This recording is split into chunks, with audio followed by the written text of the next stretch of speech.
Programme છે આજ ભજીયાનો. હાલે તો ભાઈ ધડાકો છે ભાઈ નવી રેસીપીનો પાછો. ચટણી ચટણી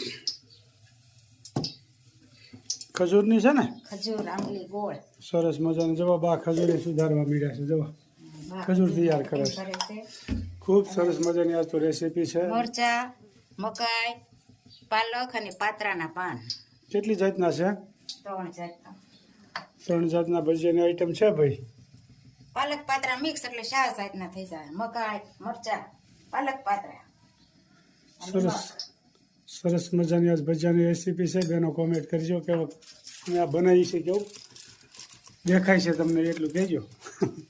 સાજીના ફૂલ.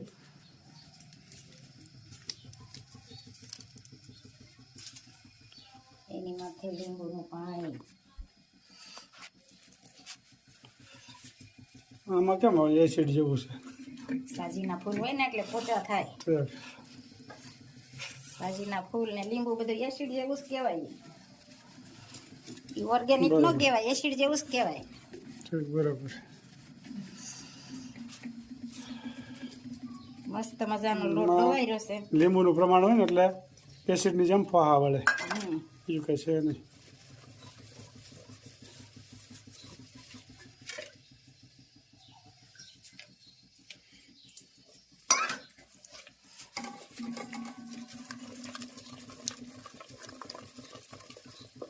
સરસ મજાના 4 જાતના ભજીયા બની જશે ભાઈ. આ કેમ નોખા નાખા ભાઈ? આમાં મરચા નાખવાના. લોટ જુદા જુદા છે? આમાં મિક્સ કરવાનું બધું. બરોબર. અને આ મરચા ના કરવાના. સ્પેશિયલ મરચાના જુદા છે, મકાઈ ને પાલક એ જુદું છે, બધી વકલ છે નોખો નોખો.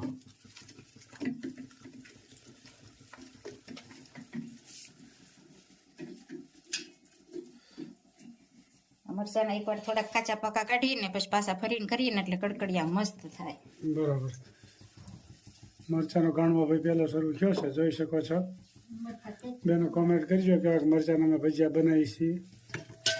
બધી બહેનો ખૂબ સરસ મજાની કોમેન્ટ કરી રહ્યા છે. બધી બહેનોનો ખૂબ ખૂબ આભાર. પેલો ગાણવો હોય મરચાનો ગરમા ગરમ બની રહ્યા છે. વહેલા વહેલા જમવા પધારો.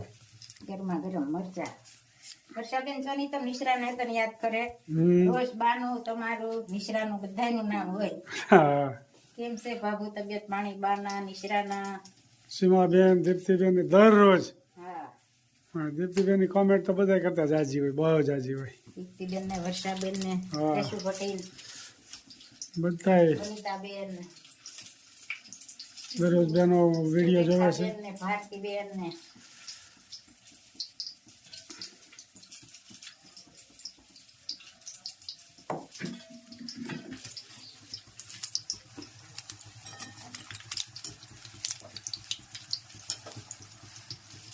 સરસ મજાના મરચાના ભજીયા બની જશે.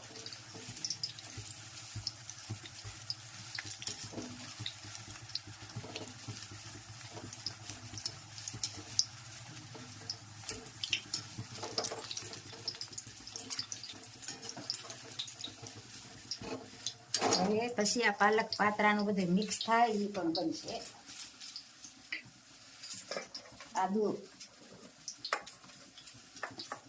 આદુ ચીણી નાખ્યું એટલે ઝીણું કટિંગ થઈ જાય.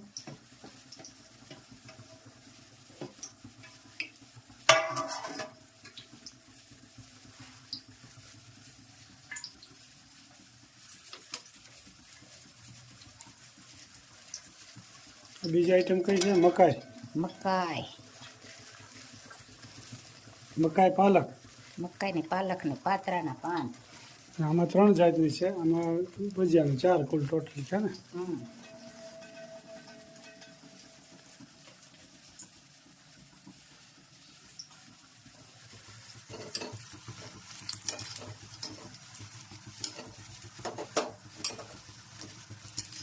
એમાં આંબલીની ચટણી, ખજૂરને બધું મિક્સન કરી લેવું તો સ્વાદ આવે. પાછો ચટણી હામી એવી જોઈએ. ચટણી વગર સ્વાદ ન આવે. ચટણી પેલા જોઈ. ભજીયા કરવા પેલા ચટણી કરવી પડે. તૈયાર થઈ ગઈ છે? તૈયાર બાકી છે. ચટણી ખજૂરની ફર્સ્ટ ક્લાસ તૈયાર થઈ ગઈ છે.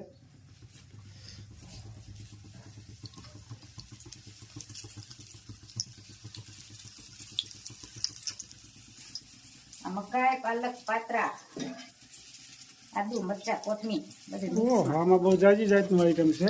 ઊંધિયા શાક જેવું કહેવાય ઘણું ખરું તો. હા, ઊંધિયા શાક છે. મસ્ત મજાના ભજીયા થઈ ગયા છે.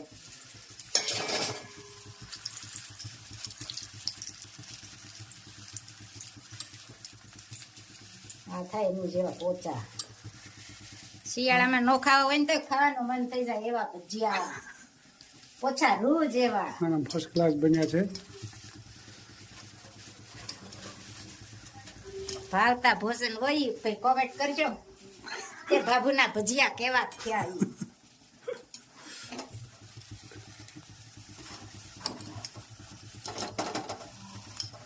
જો ભાઈ તૈયાર થઈ ગયા છે.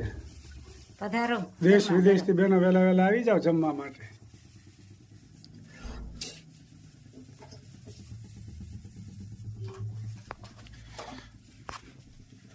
સરસ મજાના તૈયાર થઈ ગયા છે. મજાના ગરમા ગરમ ભજીયા તૈયાર થઈ ગયા છે. મહારાજને પણ જેવો થાળ ધરાવી રહ્યા છે, જોઈ શકો છો. ભજીયાની ચૂખડી, ચટણી, છાશ. મહારાજને આ શ્રી ખોડિયારમાં શ્રી સ્વામિનારાયણ ભગવાન થાળ ધરાવી રહ્યા છે. દરરોજ થાળ ધરીને જ પછી જમવાનું હોય. આ પ્રસાદી થઈ જાય. પ્રસાદી જમવાથી કોઈ દી આપણે શરીરને પ્રોબ્લેમ ન થાય. અખંડ મહારાજ અને આ શ્રી ખોડિયારમાં આપણું ધ્યાન રાખતા હોય. આ શ્રી ખોડિયારમાંને પણ થાળ ધરાવી રહ્યા છે, આપ જોઈ શકો છો. મહારાજને પણ થાળ ધરાવ્યો, આ શ્રી ખોડિયારમાંને પણ થાળ ધરાવ્યો, આપ જોઈ શકો છો. સરસ મજાના જય જગદંબા. ગરમા ગરમ ભજીયા, 4-5 જાતના સુખડી, છાશ, ચટણી. ખૂબ સરસ મજાનો મહારાજનો થાળ. દરરોજ થાળ ધરીને પછી જ જમવાનું હોય. અને દરરોજ ક્યારેક વીડિયામાં તો નથી બતાવતા, પણ ક્યારેક ક્યારેક બતાવીએ છીએ. જય સ્વામિનારાયણ. આવો રામ, આવો રામ, વેગે વેલા આવો મારા રામ, ભવસાગર યુતારો મારા રામ, દુઃખના બેલી આવો મારા રામ, પંચાળીના શિરજ પૂર્યા, 999 મારા રામ.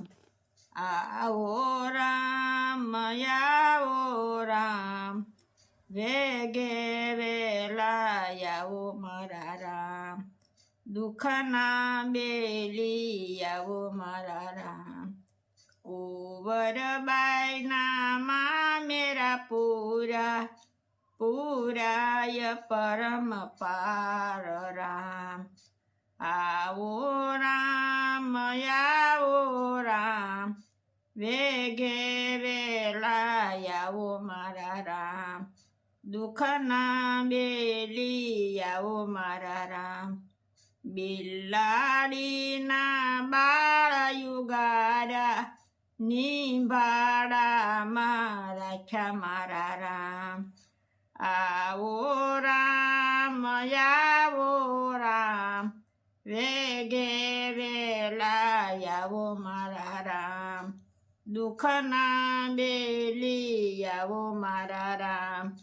પ્રહલાદ કારણ સ્તંભ ગાવા, સ્તંભને નાખ્યા ઠારી મારા રામ.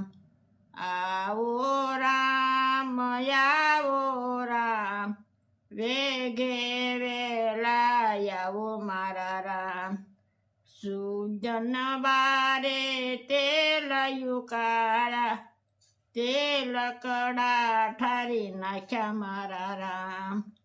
આવો રામ, આવો રામ, દુઃખના બેલી આવો મારા રામ, ભવસાગર યુતારો મારા રામ. જય સ્વામિનારાયણ. જય. ખૂબ સરસ મજાનું ગાયું. જે ભક્તોને ભીડ પડી હતી ત્યારે ભગવાને બધાને સહાય કરી છે. પછી નરસિંહ માતા હોય કે પ્રહલાદ હોય કે મીરાબાઈ હોય, બધાને ભગવાને મદદ કરી છે, પણ સાચા દિલથી ભજતા હોય ને તો. બાકી ભગવાનને કોઈ દી સંભાળવું નથી ને પછી કે મારે દુઃખ પડ્યું ને આમ થયું ને તેમ થયું ને તો કોઈ ભગવાન રક્ષા કરતા નથી. ભગવાનની અખંડ ભક્તિ કરવી પડે. જય સ્વામી. ખૂબ સરસ મજાનું કીર્તન ગાયું. જય